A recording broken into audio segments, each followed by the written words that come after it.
Yes. Yes.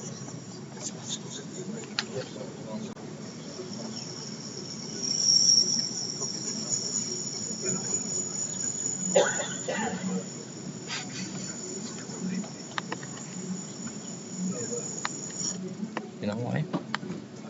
Because it receives the signal, and basically it receives the echoing signal. So we should be fine in a second. I think we should try the audio through the webcam. Yeah, let's do that. I'll just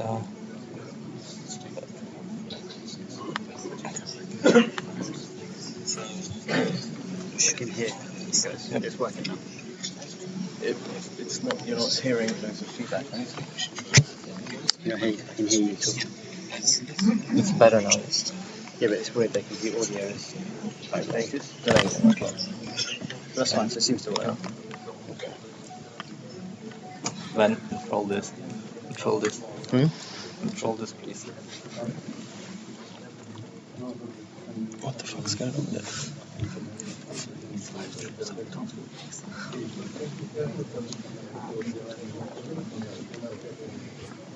Hey guys, we're gonna start in about 2 minutes. Sorry about the delay. Okay, just make sure that it is the speaker is in a frame.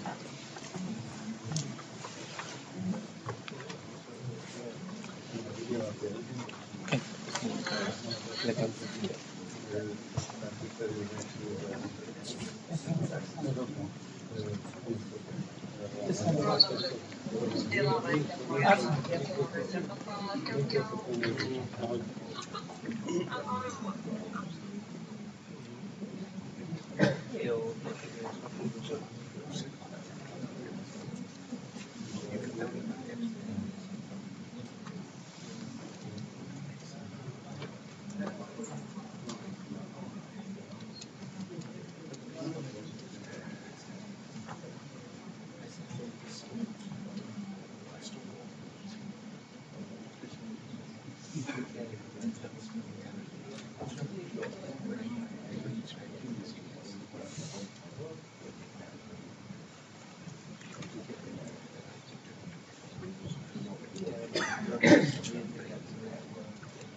Speaking about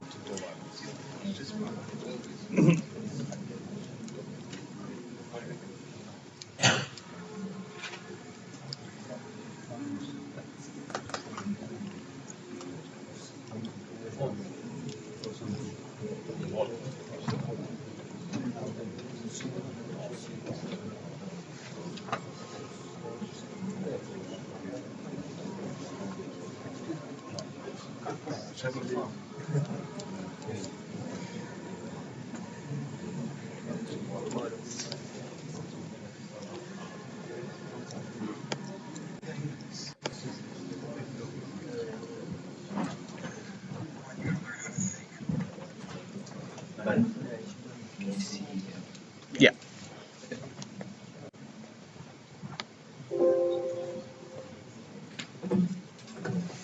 Hi guys, welcome. Sorry about slight delay. I think we should start right now. Okay. So how are you doing today? Good day? Morning? Excellent. So how many of you are actually trading? Hands up. Don't be shy. Excellent. How many of you are trading on the live market? How many of you trade with XTB? Oh, that's quite actually a crowd. Okay, great. So my name is Eric Kopan. I'm head of retail sales at XTB UK, and on behalf of the whole team, I would like to welcome you to this first XTB Trading Masterclass this year. And shall we start? Before we proceed anywhere, please do usual routine, read the risk warning and disclaimer. So just so you're aware, this on for the educational purposes only, and before you do anything based, if you decide to take any sort of suggestions or advice or ideas from this event, make your due diligence. Definitely look up, see whether it suits your trading style, whether it's appropriate to your risk management, and so on. So please be aware that you need to read up on those things as well. Okay, so a couple of organizational things. If you have any questions throughout the event, please raise your hand, and there is me and my colleague Nathan and David after his presentation. We will be able to approach you and help you out if you need to connect to Wi-Fi or you've got any questions particularly related to your presentation. Don't hesitate to ask them, okay? If you have any particular questions to the speaker, please save them till the end of the presentation so it doesn't interrupt with the flow and we can go ahead. So we're going to start in a couple of minutes with David's presentation first, and he will be talking about his top trade ideas for 2018. Then we're going to proceed to a Ed Mats from Matrix Trade presentation on is another financial crash on the horizon, and after that we're going to have approximately half an hour break, so please be on time by 12 here for our headline speaker, Steve Ward, who will be talking about developing the winning trader's mindset. Okay? Okay, so before we go ahead, a couple of words about the XTB. Those who trade with us already know us. Those who don't, I'd like to introduce us a little bit better, who we are and what we do. So XTB UK is a Forex and CFD brokerage. We provide an access to multiple asset classes through our trading platforms, which is XStation, our proprietary trading platform, and MT4. We've been founded in 2002 in Poland, and since then grew across the world. We have acquired a global outreach. We're based in Latin America, in many countries across Europe, having over 10 branches across Europe. And we've been quite recently introduced to the UK market in 2012, and since then been growing quite. So XTB Group is regulated in several jurisdictions by main regulators such as FCA in the UK, KNF in Poland, BaFin in Germany, and so on. That's for the safety stuff, and our platform actually has been winning quite a lot of awards recently. So those who trade on through the XStation, you're probably aware that the platform is pretty much developed with a user friendliness in mind. And as a trader, those who trade on live markets know that it's not just about the trading platform or particularly a trading conditions. It's also about the whole holistic approach that the brokerages take towards the client to ensure that the product is adjusted to your needs. So it means to have a information delivered in a timely manner, the appropriate information, to have the access to the information, or to have an access to a specialist who you can talk to and perhaps discuss the issues that you face as a trader and troubleshoot on the spot rather than just waiting and trying to find the solutions by yourself. So this is quite important, and within the XStation there is quite a lot of features that are allowing to do that, such as an access to a news feed from several streams, such as access to top educational materials from very well-known educators and traders like Alex Van Dam, Steve Ward, David here, and many more. Okay, and obviously if you have any questions, any further questions, and you would like to learn a bit more about the trading and so on, then you can reach your account managers who are also dedicated to yourself, such as Nathan. Nathan's here. Myself and a couple of my colleagues. Yes, he's not here, he's just there, running away. So, with in mind, with pretty much today's event, because this event is quite special for us, we're featuring Steve Ward, we're having Steve Ward presenting at the Masterclass for the first time. We developed this little offer for all of the people who are here, related to where you can pretty much get a ebook from Steve Ward on his trading plan, developing the trading plans for free when you open the account, etc. This will be available if you open the live account, but you can speak to your account manager or the person here, such as David, myself, and Nathan, to discuss that and so on if you have any questions related to that. I think it's time to proceed to start with the first presenter. David, you ready? Okay, great. So I'll leave it to you. Thanks a lot, guys, and I hope you enjoyed the seminar today. And if you do have any questions, please don't hesitate to let us know. Just raise your hand, and someone will be with you shortly. Okay?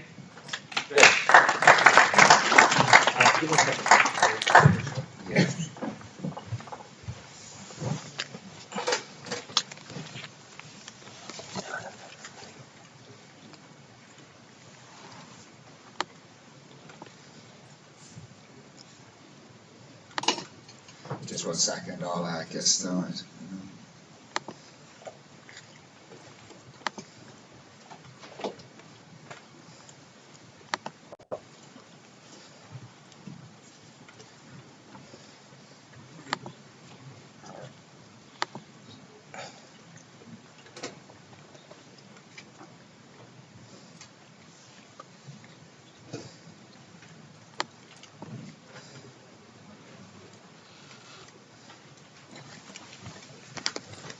Okay, we are running a little bit behind schedule, but I'll try and get through this as quickly as I can. As Eric said, I'll be sticking around for the rest of the day, so if anyone has any questions, please feel free to come and speak to me afterwards. There's also a Q&A session right at the end of it. So today I'll be speaking about cryptocurrencies. This is the same risk warning that Eric just showed you. Basically say please don't take this as investment advice, it's general commentary. As always, if you ever read any analysis or anything to do with the markets, I'd always do your own research before entering any trades yourself. There's a few things that our compliance department want us to highlight that are different if you trade CFDs on cryptocurrencies rather than traditional CFDs on other asset classes. The first one is the price volatility. So cryptocurrencies are typically a lot more volatile than your traditional asset classes compared to, say, euro, US dollar, FTSE, even oil. Cryptocurrencies move a lot quicker and a lot faster, so you should be aware of that. And when you're trading on CFDs, you are using leverage, so I'd always highly recommend that you use a protective stop loss to try and manage your risk whenever you enter a position. Like I say, there's also leverage involved as well, so these can move quicker, and the charges and fees, simply because of the components of the underlying market. If you look at Bitcoin, for instance, there's less buyers and sellers than there is in, say, euro, US dollars. So for that reason, you have a wider spread, there's less liquidity in the market. So that's also a consideration you need to take into account if you are looking to trade these markets. Because the spread is wider, what that typically means is it's not as well suited to very, very short-term strategies. So if you're trying to scalp and trade in 1, 2, 3 minutes on cryptocurrencies, you'll find that very difficult when you have a spread that's around 1%. That's not to say you still can't trade intraday in them. Some moves within a day can be $1,000, $1,500, even bigger in Bitcoin. So there is plenty of opportunity there, but on the very, very short time frame, because of the spread, it's not so suitable, I don't believe. Now this is just a quick example of where we get our prices from. If you see, for instance, the Bitcoin price quoted on Bloomberg, and then you see the Bitcoin price on a platform, that's a difference. That's because we take essentially what's a weighted average of the Bitcoin price. There's several major exchanges which deal in Bitcoin, and we take a weighted average from Bitstamp, GDAX, and Gemini. You can see here, these are the 5 cryptocurrencies we offer, and this is essentially how we calculate the prices. So don't be alarmed if the price is slightly out from what you see quoted elsewhere. What is important for you if you're trading is obviously the price growth from us, because that's where you'll be getting in and where you'll be getting out. Okay, so just a quick overview of the instruments that we offer. So there's 5 cryptocurrencies, I say. The leverage is 5 to 1 on these, and you can trade these markets nearly 24/7. It's not quite 24/7 because the market's closed from 9 o'clock Friday night till 3 AM Saturday morning. So last night closed for that 6-hour window, but the rest of the time the market is open throughout the week. So when we first offered these, we closed them the same as FX at 9 o'clock on Friday. We opened them on Sunday evening at 10 o'clock. And we were seeing there's quite a lot of trade you can see actually during the weekend. I won't show you now, but if you're on the platform or the app, you can see these markets are live and trading as I talk. So we wanted to expand the offer, so basically allow you guys to trade in a greater time periods and also negate your gap risk. We were getting quite a lot of sizable gaps over the weekend, and as anyone knows, if you're trading and holding positions, you don't like gaps. Okay, so these are the main trade ideas I'll be running through.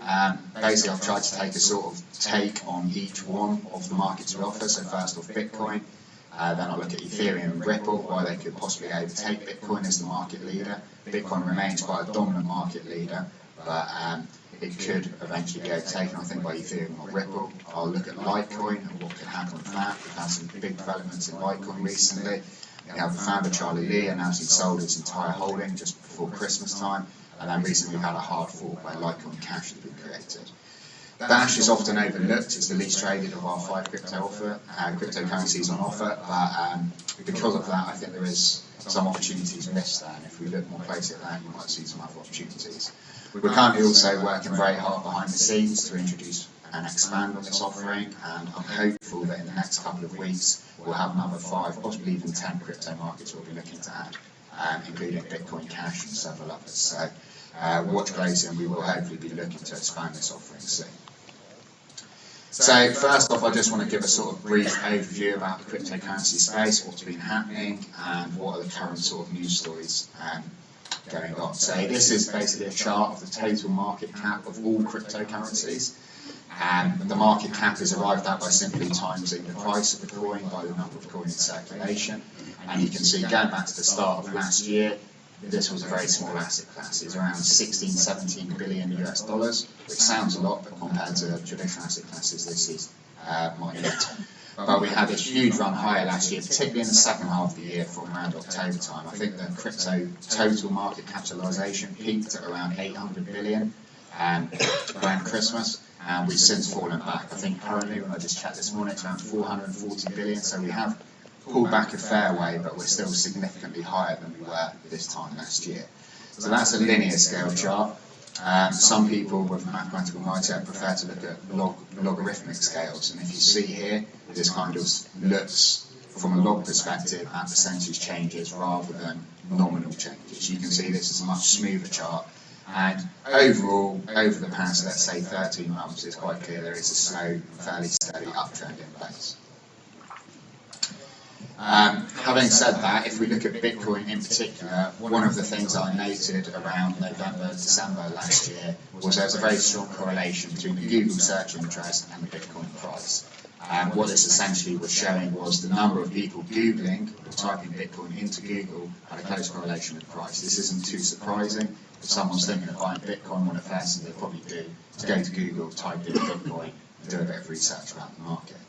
You can see over the last 5-6 years, Bitcoin was created almost 10 years ago now, but last year was really when it broke through into the mainstream, became a lot more popular amongst investors and people outside of that close-knit IT community. And you can see we had this huge pickup in internet searches. So this is indexed with 100 being the most searches that we've ever seen for Bitcoin on Google, which is at the tail end of last year, and this coincided around when the market peaked, around the middle of December. We've seen quite a sharp drop-off of late, and we have seen a subsequent big drop in price as well. But I think what this means from a trading perspective is it's a little bit nicer of the market. When the market's rising very strongly like that, it's a little bit hard to jump on the back of it. You feel like you've missed the move, you're late to the party, and it's also very hard to short because the market's continually breaking higher. What we've seen lately is a nice sort of two-way market where we've had those big declines from the peaks that we saw back in December. And even recently, whilst it doesn't look that big, when I'll show you on the chart in a moment, the market doubled in value in the space of around 2 weeks, from around 6,000 to around 12,000. So there's still plenty of opportunities around that. And I think from a trader's perspective, it's a little bit nicer how the market is at present. People who've heard me talk about cryptocurrencies before will know I've made comparisons to the dot-com bubble, which we saw around the turn of the century. This is a chart of the Nasdaq at that time. I won't go through this in detail, like I said, because I've spoken about it before, and it's not necessarily relevant to what I want to speak about today, but the main point I want to make is that when you have these huge bubbles and huge run-up in prices, you can see the bubble pop, which we arguably have had in Bitcoin, but that doesn't mean that Bitcoin is finished and it's done. Looking at a Bloomberg chart of the Nasdaq, you can see going all the way back to the late 80s, you can see this peak that we had around the time of the turn of the century when we had that huge rise from around 1,000 to around 5,000 in the space of just a few years. The market abruptly fell back down in line, and whilst it did take 13, 14 years to overtake those peaks back in 13, 14, and subsequently you can see we've had a huge move continuing higher. Sorry, I'll just go back. Just one thing I will point out on this, Google wasn't actually listed on the Nasdaq till August 2004. Now Google is one of the most valuable companies now listed on the Nasdaq. And what this means, possibly, if you want to use an analogy with cryptocurrencies, even if we have had this peak, this bubble, this bursting of the bubble and fall back down, there could still be new cryptocurrencies which could be market leaders going forward. And that's one of the reasons as well why we look to continually improve our product offering to offer you guys more markets to trade.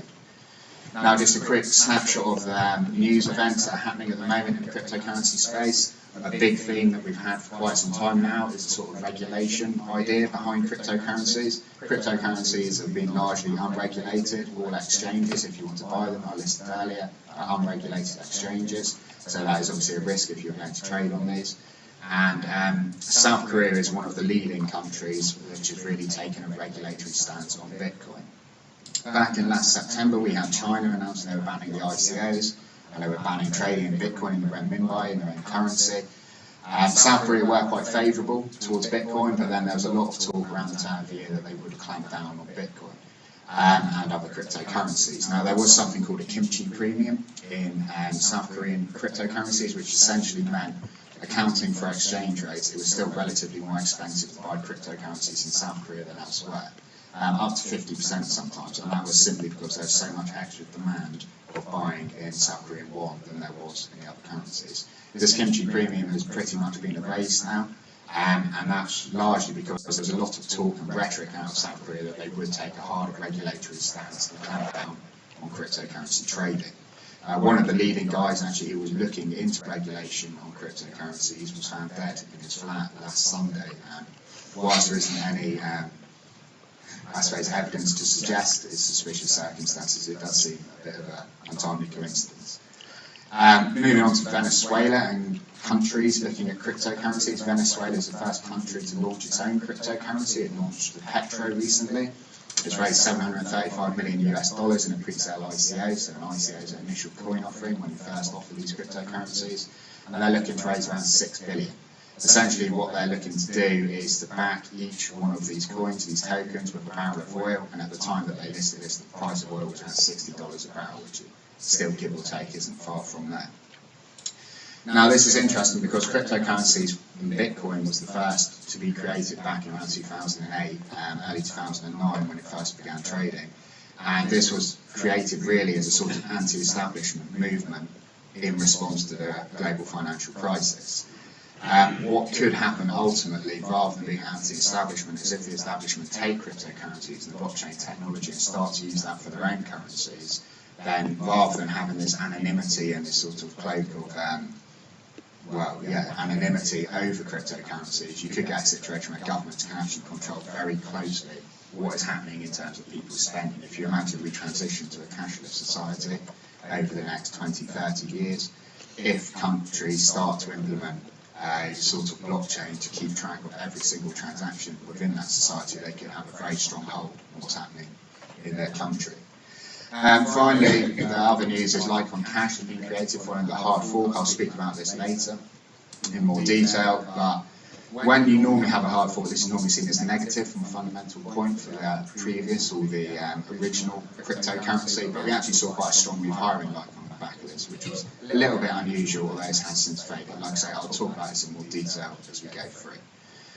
So my first chart I want to talk about why Bitcoin could hit 50,000. Now I know it sounds like a massive landmark and a long way from where we are at present, but if you look back to what's happened previously with Bitcoin, this wouldn't actually take two incredible sort of move. I heard an analyst say at the end of last year, if Bitcoin this year had dropped to $500 or rallied to 50,000, they wouldn't be too surprised, and I think that kind of sums up my stance on the point of view. These are very volatile and can be risky assets, and I think taking a long-term buy and hold approach can be very, very risky indeed, but from a trading point of view, they do offer fantastic opportunities because of the volatility you have within them. So if we look at Bitcoin from the start of 2017, you can see it was trading around 903. It peaked out in December at 19,578, and it ended the year just shy of 17,000. That was a gain of just shy of 1,800% on the year. Now, whilst that is major, if you look at it compared to where it is now, where it's trading around 10,000, to get to 50,000 would take just around a 400% gain. Now, 400% gain would be incredible for most traditional asset classes, but for cryptocurrencies, we've seen these sort of gains fairly regularly. As I say, recently Bitcoin doubled in value in the space of 2 weeks. So whilst it does seem a long way away and far out of reach at present, it's not that unbelievable that we could see Bitcoin hitting 50,000 or even further if we do get a larger, widespread adoption of this cryptocurrency.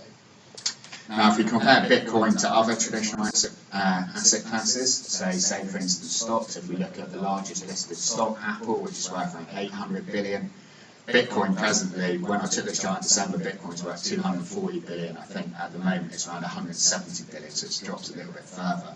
But it would only really take Bitcoin to get to a comparable size to Apple to actually hit that 50,000 mark.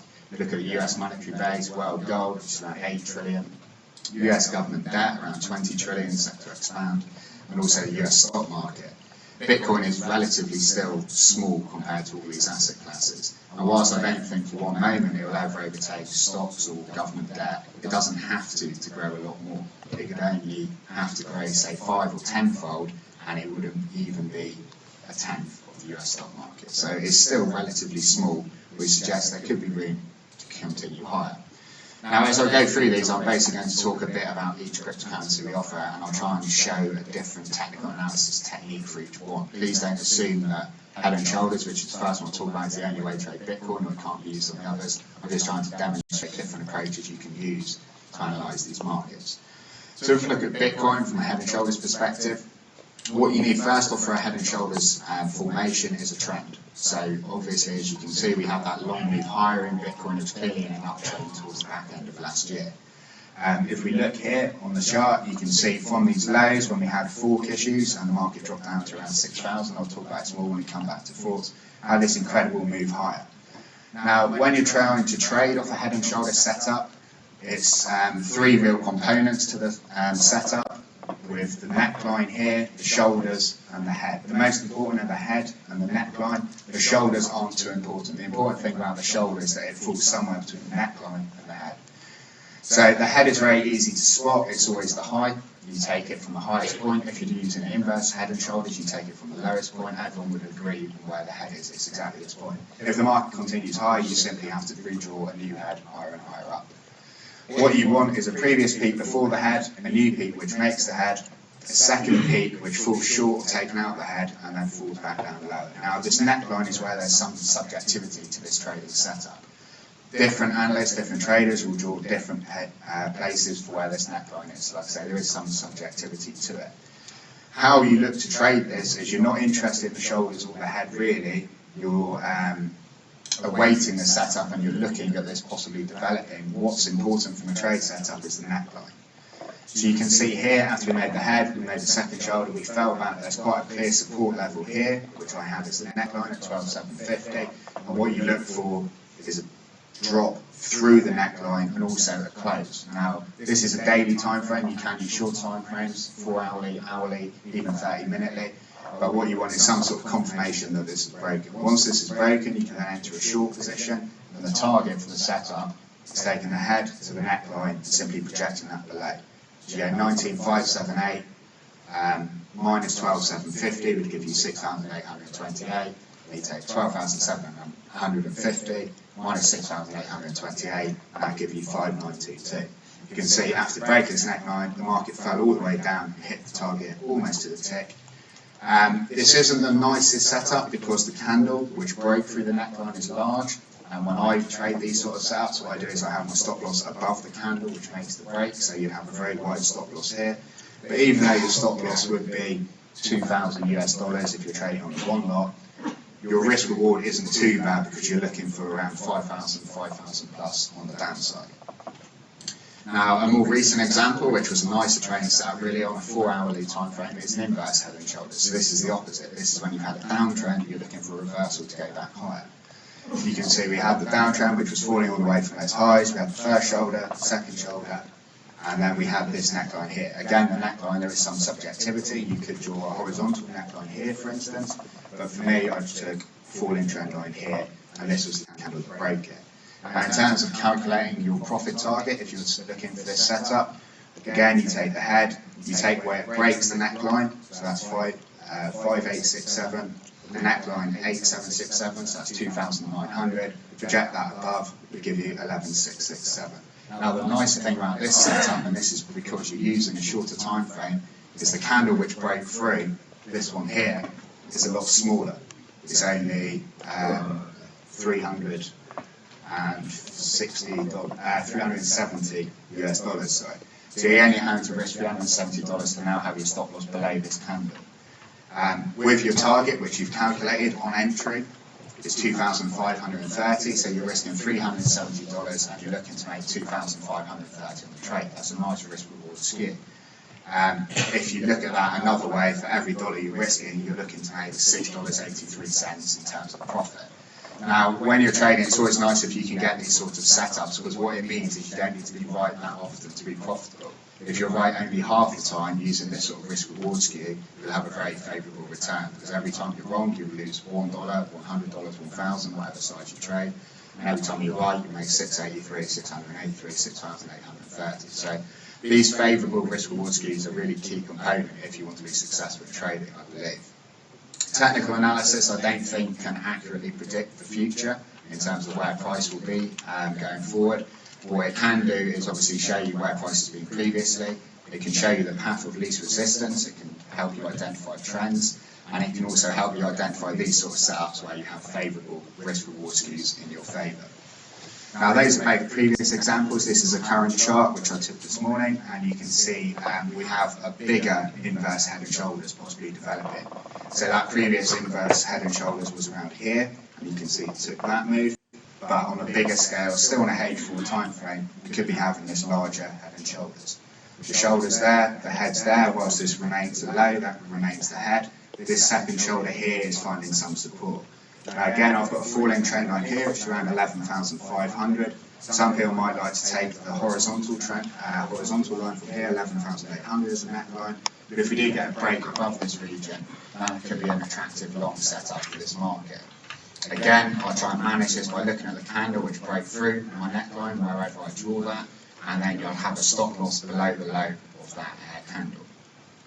As you'll see with a neckline, let's say we take 11,800 and the low at 5,860, we have around 6,000 from the neckline to the head. So the target for that would be around 6,000 above 11,800, so that target moved to around 17,800, something like that. So you can see even if you're risking 300, 400 ticks on this sort of trade, the upside is very much in your favour if it goes for you. Now, talking about Ethereum, I'll show you some comparison charts in terms of market share in a moment, but looking first purely at Ethereum, it was created in 2014 by a guy called Vitalik Buterin, and he was essentially a big fan of Bitcoin. He thought Bitcoin was great, really liked the concept, everything around it, but he thought there were some flaws, some improvements that could be made. So what he did was he took Bitcoin and then basically tried to improve it to make Ethereum. Now, how he did that was the blockchain technology. I can't go too in depth on this, we don't really have time, but the blockchain technology is a little bit more complex, which is used in Ethereum. What that means is it's more transferable, it has uses in other areas. For instance, there's in finance, real estate, and even the music industry, there's this idea that you could use Ethereum blockchain, so recording artists can basically patent their work, and then whenever someone uses that or takes it away, they have to give them a token along the Ethereum blockchain, and it's very easy to track who's been listening to their recording. So I think from a blockchain point of view, it's improvement, and it could certainly overtake Bitcoin going forward. So last year Ethereum rose from $10 at the start of the year to $990. So whilst it's still nominally quite a long way below Bitcoin, it enjoyed a larger increase last year. Now I'll show you the second technique I use sometimes now. This is a trend identification technique to trade markets. This example is on Ethereum, I beg your pardon, but as I say, you could use this on Bitcoin, Litecoin, or even Euro, US dollar, or any other market. So here what I've got is two moving averages. So I've got exponential moving averages, the 8 period and the 21 period, and what you look for is crosses. Essentially when the 8 period moves above the 21, that's indicative of an uptrend. The average price over the last 8 days is higher than the average price over the last 21 days. That's what you'd get if the market's moving higher. And you can see when you have this positive cross, you've got a long running uptrend. Now, you don't necessarily have to buy here and try and run the market all the way up, but all the time you're going along here, you should have in the back of mind the market's uptrending. You can take short positions and go against this, although it's harder to make money. When you have a clear trend identified like this, you can look for pullbacks into the region also as buying opportunities. Now, last month we had a negative cross. This is where the 8 period drops below the 21 period, and that's the sell signal. You can see we had a large drop down lower. Whilst we have recovered and pulled back to the moving averages, we still have this negative orientation between the 8 and the 21 EMAs. So for now, from a short-term perspective, I think Ethereum still looks like it's in a downtrend. Talking about some of the flaws with Bitcoin, like I say, Ethereum looked to improve on Bitcoin by basically making a more complex blockchain.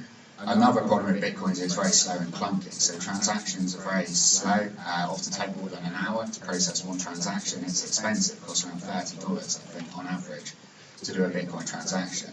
A good example of this recently was the North American Bitcoin conference, which actually said they're stopping accepting payment to come to the show in Bitcoin because it was too slow and too expensive, and they're having to take traditional means of payment to come to the Bitcoin conference.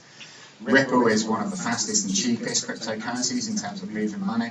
It only takes around 3 seconds for a transaction, costs less than 1 cent.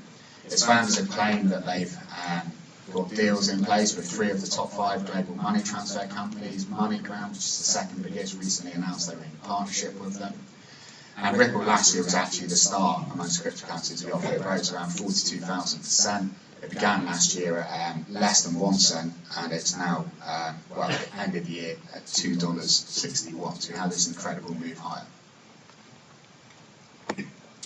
Now, another way you can look to trade, another technique you can use for all markets, but I'll use this example on Ripple, is Fibonacci retracement. So simply what you need for a Fibonacci retracement is a big move, and then you look at pullbacks of that move. So you need the initial thrust, so this initial thrust began here. You can see it ran it all the way to the high. You don't know as this market's moving higher where the high is. You need to keep drifting your fit up till you finally reach the peak. When you do, you can see on the right hand side here, you have these Fibonacci retracement levels which you can look at to trade off. So you can see first off we pulled back and we found support around this 23.6.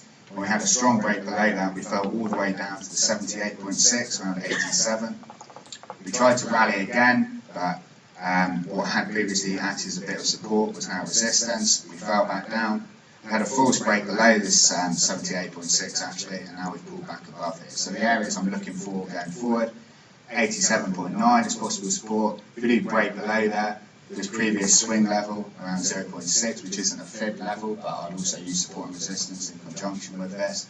And really, before this market can start to go much higher, we need to break above the 61.8 and get back above 1.4.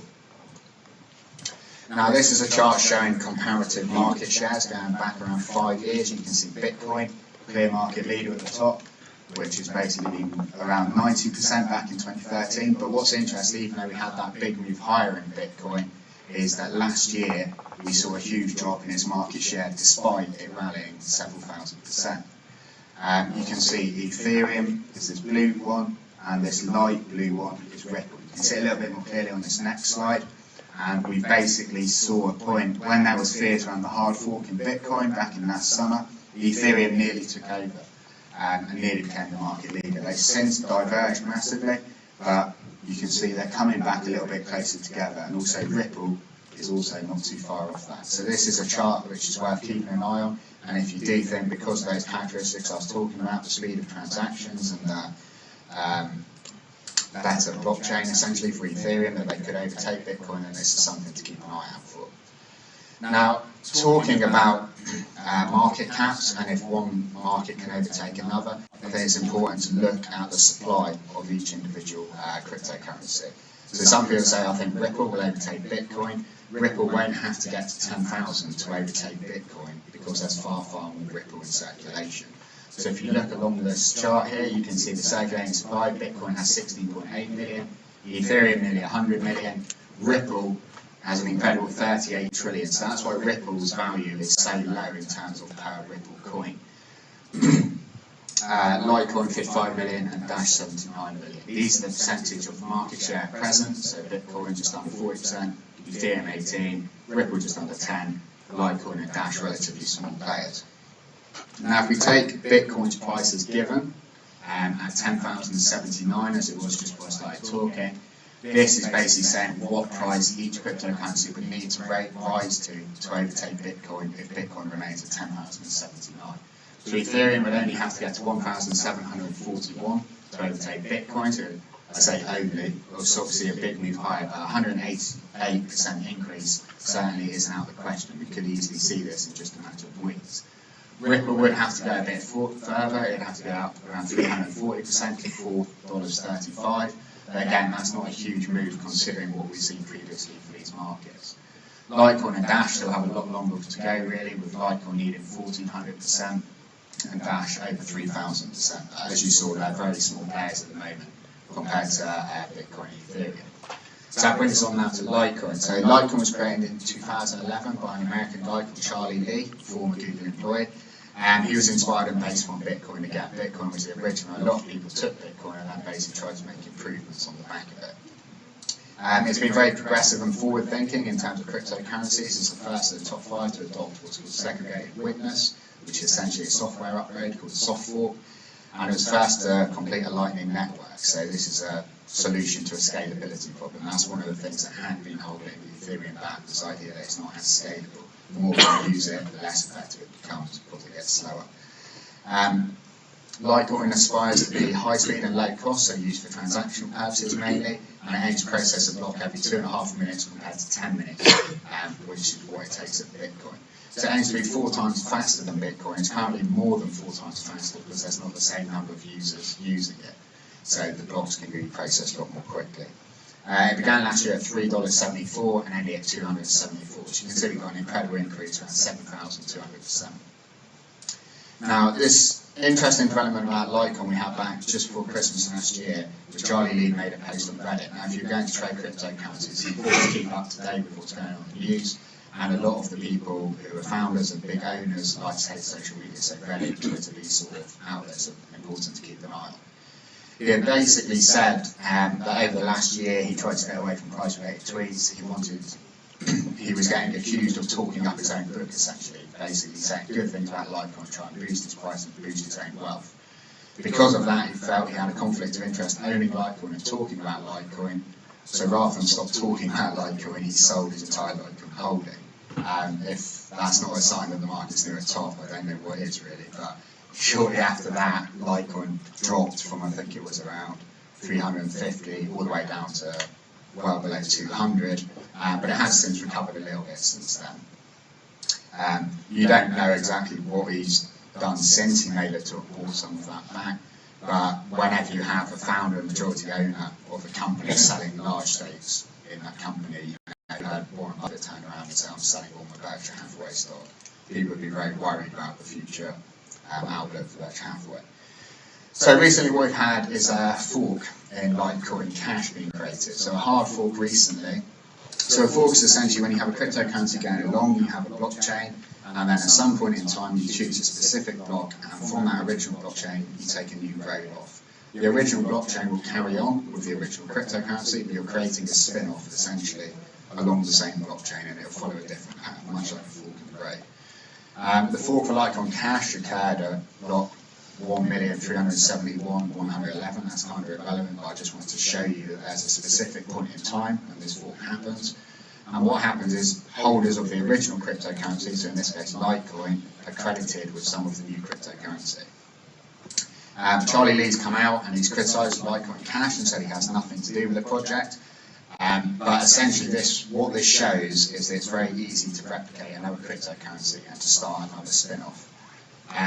Bitcoin Cash is the most famous that we saw last August when you saw Ethereum nearly overtaking Bitcoin in terms of market share. There was fears that basically Bitcoin holders and Bitcoin investors would shun Bitcoin and move to Bitcoin Cash, because Bitcoin Cash is actually quicker and cheaper to carry out transactions. Bitcoin Gold was created in November. Bitcoin Private is another one which will fork off next week, and there'll be Onology which will fork off Ripple just at the start of March. So forks are quite commonplace, but the problem with this, if you think of it from a supply perspective, one of the strong arguments economically for cryptocurrencies to keep rising is that their supply is limited. If every so often when a cryptocurrency is successful, someone makes a fork off of that cryptocurrency, you're essentially doubling the supply every time there's a fork. What it also shows is taking a long-term sort of investment approach in a cryptocurrency can be quite risky because it's very easy to replicate. Anyone can make another cryptocurrency and they can offer the cryptocurrency themselves to other people. All it boils down to is a marketing exercise and what people want to put their money in. If everyone turned around tomorrow in mass and decided to start selling all their Bitcoin and buying more Bitcoin Cash, you'll see the prices change place like that. So it's something to keep an eye on, and certainly forks are normally seen as negative for the market. We actually saw an interesting reaction in Litecoin where the fork was announced, I think it was back here, where we had a little bit of downside, but the market didn't really sell off hard on the fork, unlike we saw with Bitcoin last summer. And just a few days later, we got this huge surge back up in the market. That's obviously someone big, or a few big players buying back into the market. It could even be Charlie Lee buying back his stake at half the price, but you don't know. But what I want to show here in terms of Fibonacci and using technical analysis is the opposite to what I showed with Ripple. So with Ripple we had the thrust higher, and then we were looking at retracements on the way down. Here I've took the move lower, so we've gone from this high, the all-time high back here, and then we've come back all the way to this low. And then you can look at fibs. You can see the fibs are getting higher here. This is a 23% pullback of this move. This is the 50% pullback of this move, 78.6, etc. Now, after you've come back here, you can see the 23.6 provided resistance, and you can see this was an area of interest. Once we break through that, you probably have had traders looking to short around these levels with stop losses around here. And once we break above those stop losses were triggered, that sent more buying pressure into the market, so it ran very quickly higher. The market ran all the way up to around the 50% at 235, ran into resistance here, and now it's pulled back and it's currently sat around the 38.2 at 203. Now if we do fall back low, I think there's 23.6 and 163 is an area to look out for, and on the upside there's 50% around 235. If we expand out of this range, if we go to the upside, I think we can start going up to 61.8, possibly even higher. But if we fall back below here, then we could be in for a retest of this 100 level, which was when the market bottomed recently. Finally, Dash was originally launched in January 2014 as Xcoin. Speaking about marketing and the way coins are created, Dash has been a bit of a disaster, especially early on. It was very poorly marketed and changed its name to Darkcoin, which wasn't very good at the time because there was a lot of concerns about sort of unscrupulous behaviour going around cryptocurrencies, and it seemed sort of less transparent, I guess, was a dark coin. But they finally settled on Dash, which I think the term's portmanteau, where it's basically you take two words, you put them together, like breakfast and lunch for brunch, and Dash is made from digital cash. It's created as a fork off of Litecoin, and its main objective, similar to Litecoin, was quick and cheap transfers. Last year we had a rise of 9,400%. Began 2017 at 1176, 1177, and ended it at over 1,000. It has the smallest market cap of the 5 cryptos offered by some way, and it also, if we just go back quickly to that chart where I was talking about supply, you can see why the nominal value is high, around 620, and much higher than, say, Litecoin or Ripple, is because the circulating supply is much lower. We only have less than 8 million Dash in circulation, so that means even though the total market cap is less, the value of one coin is higher because there's less coins in circulation. So looking at Dash, and we'll just do some very basic technical analysis here. This is a very simple way to look at markets, just simply drawing trend lines. When the market was down below here, you can see we're in an uptrend all the way up. Several tests of this trend line could provide nice buying opportunities. If you have a break in the daily close below it, that would be either an exit signal or an opportunity to get short. You can see after we break this trend line, you then start looking for a downtrend. Can we get a downtrend line anywhere? Here we had a nice rejection. Market moved lower. We had another test of the trend line, fell back down again. We broke above this downtrend line, so then you're looking for an uptrend, working on look to buy this market. You can see we fell below here, and we're currently just sat around this level really. I think at the moment, similar to Litecoin, we're kind of in between levels. This isn't a great position to take a trade at the moment. If we get down towards 560, we could get some support there, but if we drop, we could go down to below 400 again. And on the upside, this 740 resistance is quite important. You can see we had a bit of support here previously, and then it acted as resistance. A final thought, just in terms of investing or trading in cryptocurrencies, again, this was Charlie Lee. He said this just before he announced that he's selling all his cryptocurrencies, so this was the sort of thing he'd tweet, and he'd get widely criticised for saying. Okay, sorry, it's called live, it needs to rein in excitement a bit. Buying Litecoin is extremely risky. He expects a multi-year bear market going forward, where Litecoin would drop 90% in value. So if you can't handle Litecoin dropping to $20, don't buy it now. I think this is important to look at from your point of view. If you're looking to invest in these, you need to take a very long-term approach, and there is a good chance that a lot of these cryptocurrencies will ultimately be worth not very much. With Ripple, when they were talking about those money companies using the Ripple blockchain to execute transfers, this was very bullish for the price. We saw a huge jump. I think it rose 50% in just a matter of hours after this was announced. But ultimately what they realised, and what a lot of people who are saying around cryptocurrencies, is you don't need to use the cryptocurrency to use the technology. You can use the blockchain technology without using Bitcoin. You can use the Ethereum blockchain without using Ether tokens. You can use Ripple technology without using XRP. And if banks and institutions and all these people are expected to get into this marketplace create their own cryptocurrencies, there's not really a long-term fundamental reason why, for instance, Bitcoin will take off. It doesn't have to be done using Bitcoin. Vitalik Buterin, I said, who's the founder of Ethereum, he tweeted this just recently, just a couple of days ago. Cryptocurrency is still a new and hyper volatile asset class, could drop to near zero at any time. They bring more money than you can afford to lose, obviously. You're still trying to figure out where to store your life savings, traditional assets, your safest bet. Now, the thing from investing, a lot of people think investing taking a longer term approach is safer and less risky than trading, but I don't think it necessarily is. The problem if you have a long term investment is I'm going to buy Ethereum, I'm going to sit on it for 5 years, because you could see that drop 70, 80, 90%. If you're trading, even if you're using leverage, if you're using correct risk management procedures, you shouldn't really be having a bigger drawdown of 2, 3, 4%, possibly 5% if it's a big loss for you. You shouldn't really be going beyond that. So even though you're using leverage to trade these markets, you're controlling your risk a lot more rather than simply buying and holding and risking a cryptocurrency which could go to near zero and holding it for the long term. Another point which I want to stress along the lines of that is you can obviously go short cryptocurrencies as well as you can go long. If you think Litecoin's overdone here, it's rallied too much, I've just seen the founder selling his entire stake, I think this market's going to go lower, you can enter a short position with us. You can take advantage of falling prices as well as rising prices. A lot of people, I was speaking to a client of ours just a couple of months ago, well probably a month ago, and he was saying, I don't want to buy Bitcoin now because I think it's at 15,000, I think it's going to go down to 8,000. He's ultimately right. And I said, well, why don't you enter a short position? So I don't feel comfortable shorting. I said, well, you shouldn't have too big a bias going long or short, because rather than waiting for it to drop from 15 to 8 to buy, you could sell it at 15, buy it back at 8, and you've made 7,000 on the way down. So you can trade these both ways. That's my email address. If anyone has any questions or would like a copy of this slideshow or anything like that, I'll be staying around for the rest of the day as well, and at the end I think taking part in the Q&A session.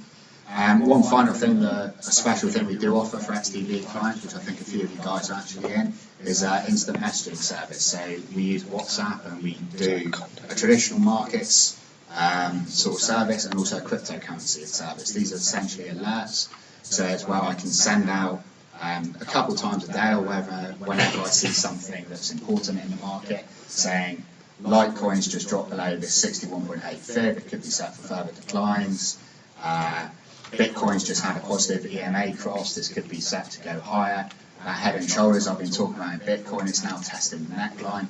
Now these aren't trade ideas, it's up to you at the end of the day how you take these alerts, but the essential idea is really that if you guys are working other jobs and stuff, you don't have time to look at the markets 8 or 10 hours a day. I do, because that's my job as an analyst, so I am trying to basically raise your awareness or alert you to certain things when they're happening in the market, and then you can then look at the market yourself and make your own judgment call. So if anyone's interested in that, please feel free to ask me about it, or Nathan, Eric, or any of the account managers who are still around. And thanks for listening, and I hope you enjoy the rest of the day.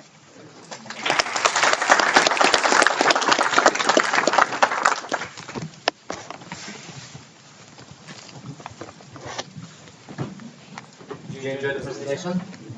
Yep. Good. Great. So let's take about 15 minutes break before we crack on with the next one. If you have any questions, please don't hesitate to ask myself, Nathan out there, or David. He's going to be around.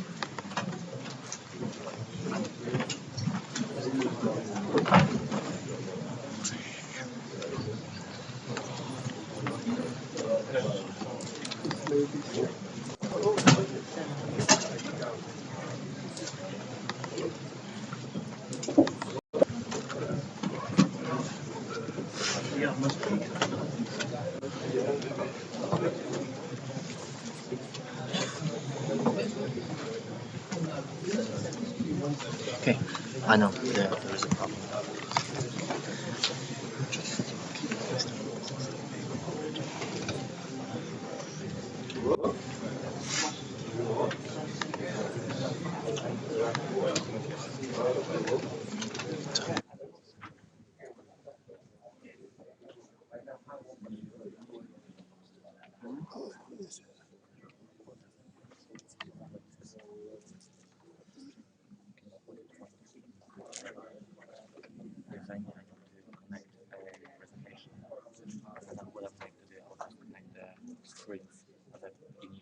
wanted to do.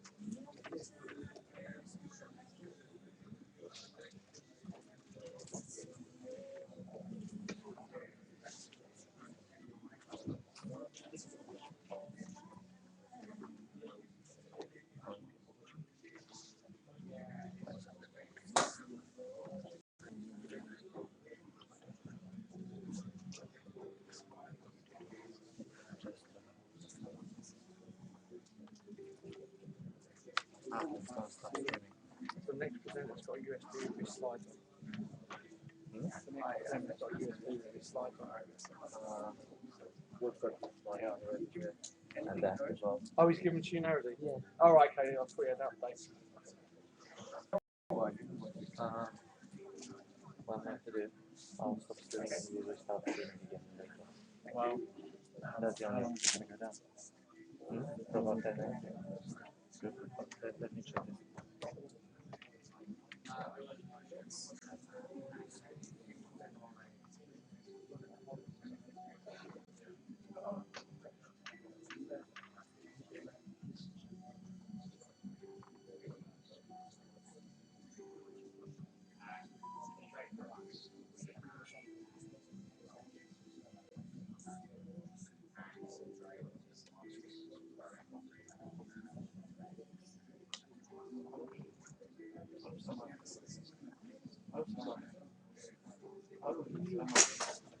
this is the same presentation that So it's updated, yeah?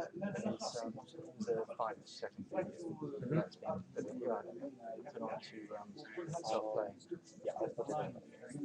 NSCVs. Yeah. The other thing is the camera. Well, I presume you want me in the shot all the time.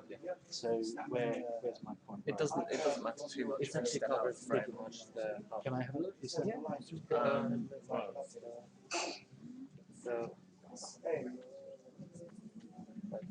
what we're looking at. So if we move it a little bit away. so? Yeah.